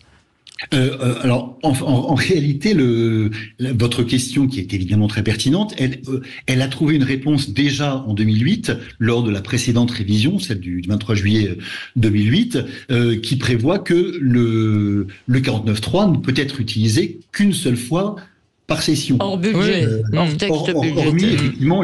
Hormis les lois de finances et les lois de financement de la sécurité sociale. Et certains textes très, très particuliers, mais à part ça, globalement, on peut pas trop l'utiliser. Et il y a une espèce de mythologie autour du 49.3 qui évidemment a été relancée à son corps défendant par la pauvre Madame Borne, mais en définitive, le 49.3, il est pas susceptible d'être protégé, quoi. Et d'autre part, l'une des questions qui se pose, c'est au fond, est-ce que faire moins de lois, ça poserait un problème ? Est-ce que de mieux réfléchir aux lois qu'on va faire, est-ce que de plus méditer, est-ce que de prendre un peu plus de temps pour les fabriquer ces lois, que de temps en temps, que très fréquemment tous les juristes, et Philippe le sait très bien, on va être amené à modifier, à amender, à remplacer par d'autres lois. Est-ce que ça vaudrait pas le coup de prendre un peu son temps et de faire un peu comme en Suisse ou dans d'autres pays, ne pas être pris par cette espèce de frénésie législative, par cette inflation normative dans tous les sens, et dont on sait très bien que à tous égards, et notamment pour le justiciable, mais pas seulement, elle est catastrophique. Elisabeth Lévy veut réagir. Oui, d'abord, il me semble, Frédéric, que ce qu'on reproche, on fait des reproches tout à fait contradictoires à nos gouvernants, mais ce qu'on reproche aujourd'hui aux gouvernants, c'est leur impuissance. C'est pas leur hyperpuissance, c'est pas leur ceci, cela. Si vous voulez, on nous parle d'un monarque républicain, je trouve qu'il a fine allure, le monarque, si vous voulez. Il a quand même un peu de mal à tenir son bateau, franchement, on n'a pas l'impression, si vous voulez, que c'est tellement facile d'agir sur les événements en étant le chef de la 5e République, surtout quand vous avez une majorité faiblarde. Et j'ai une deuxième question après votre réponse. Non, mais le bateau, il a du mal à le diriger parce qu'il l'amène dans des zones de récifs extrêmement dangereux. Turbulence. Je ne crois pas. Je crois qu'il y a une impuissance un peu structurelle. Le commun des Français, à mon avis, le problème se poserait différemment. Il y a quand même une impuissance un peu structurelle des gouvernants qui est aujourd'hui un problème, plus à mon avis que leur hyperpuissance. Impuissance qu'ils ont acceptée d'ailleurs en filant. Et l'autre chose, vous m'avez quand même pas répondu sur la médiocrité, c'est-à-dire sur le fait que le problème du système représentatif, c'est qu'il faudrait qu'il sélectionne les meilleurs. Et de ce point de vue-là, la démocratie représentative marche pas tellement bien aujourd'hui. En plus, il y a cette idée, les gens disent on veut des gens comme nous. Non, moi je veux pas des gouvernants comme moi, je veux des gouvernants meilleurs que moi. Mais si c'est possible. Pas, vous avez raison, mais si c'est possible. Et donc, justement, la proportionnelle, il me semble, aggrave ce défaut qui est on veut des gens qui nous ressemblent. Vous voulez dire aggrave le défaut, rend les gens encore plus médiocres ou rend les gens meilleurs? Non, c'est-à-dire que plutôt que de vouloir des gouvernants qui soient meilleurs que nous, on veut les mêmes que nous. On veut des gens qui aient nos problèmes du quotidien, si vous voulez, la proximité, le test de la proximité, c'est ça souvent. Moi, je veux pas des gens. De Gaulle, c'était pas le type dont tu disais, il me ressemble. Oui, mais il y en a un. Avec la proportionnelle. C'est vrai. Pardon, Philippe, il y a vous. Non, mais réellement, De Gaulle, qui soit un peu moins médiocre et un peu plus compétent. Ne serait-ce que parce que quand il y a une liste de noms, finalement, l'électeur de base, il regarde les trois premiers noms et puis ensuite le reste, il laisse filer. Ça veut dire que les partis politiques qui, effectivement, ont un rôle plus important dans ce cadre-là, peuvent, en tout cas, sélectionner ensuite des gens un peu plus haut de gamme, un peu plus experts, plus compétents, pour avoir finalement un groupe un peu fort et un peu cortiqué, si je veux dire, au niveau de l'Assemblée. Je crois que c'est Helmut Kohl, par exemple, en Allemagne, avec un système mixte de proportionnel et de majoritaire, qui avait été élu, je crois, pendant toute sa carrière sur la liste, autrement dit, sans affronter directement l'électeur. Bon, mais la question aussi, il me semble pas, mais c'était pas un médiocre caractérisé, disons. La question, il me semble aussi, c'est qui ça favoriserait, parce que pendant des années, on a considéré que la proportionnelle, moi je me souviens de profs qui disaient ça, considéraient que ça favoriserait certains partis, notamment l'extrémisme, notamment l'extrême droite, le Front National, aujourd'hui Rassemblement National. Qui prouve que vos enseignants étaient d'une impartialité extraordinaire. On parlait de risque, on parlait pas d'opinion. Mais la question, c'est aujourd'hui, est-ce qu'il y a des tests qui sont faits? S'il y avait proportionnel demain, quel parti ça favoriserait? Ça, c'est intéressant. C'est même la seule question finalement. Pas de point de vue démocratique en tout cas, parce que je veux dire, en démocratie, quel que soit le parti qui a le plus de voix, c'est lui qui gagne. Oui, certes, Si en soi, mais ça intéresse les lecteurs quand même de savoir qui sera favorisé. Pour l'empêcher d'être au pouvoir, il y a quand même un petit problème du point de vue de la logique démocratique. Oui. Donc, et puis par ailleurs, bon là, effectivement, le scrutin majoritaire a démontré que un parti comme le Rassemblement national, pouvait effectivement atteindre des niveaux extrêmement élevés. Mais Mitterrand, il me semble, quand il avait mis une dose de proportionnelle dans les années 80, ça avait fait entrer justement le Front National avec 35 députés. Avec beaucoup de députés, à l'Assemblée nationale, qui à l'époque n'étaient pas représentés. Donc ça a été quand même un boost, un soutien considérable pour ce parti. Non, mais c'est quand même pas anecdotique comme fait tout de même. Oui, mais c'était vicieux là. De la faire part rentrer de l'extrême Mitterrand. droite à l'Assemblée nationale, c'était quand même pas anecdotique. Par ailleurs, on peut dire l'inverse, Tom. Pendant très longtemps, on a trouvé que c'était quand même un peu étrange qu'un parti qui avait 25% de l'électorat et deux députés. Oui, bien sûr. C'est plutôt ça. Merci beaucoup, Frédéric Rouvier. Ils avaient raison, c'est passionnant de vous écouter. Frédéric. Juriste, essayiste et romancier, co-auteur de ce livre, La proportionnelle, ou comment rendre la parole au peuple, qu'on vous conseille de lire, bien entendu. Merci Philippe Bilger. À demain. À demain. Merci Tom Conan. Merci Elisabeth Demain, Lévy. je reviens finalement. On s'impose. Mais c'est pas grave. Et pourquoi pas Et pourquoi pas Oui, quelqu'un avec qui vous êtes toujours d'accord. Oui. Les amis, dans un instant, la progression ou le paradoxe dans la science. Mais où sont les femmes dans la science? Et puis l'avortement en 2024, on en a parlé aussi, mais on va en reparler. Allons-nous vers une égalité d'accès mondial à l'IVG? On en parle dans un instant avec nos invités. Stéphane Pellet, Aurélie Gros seront avec nous. À tout de suite.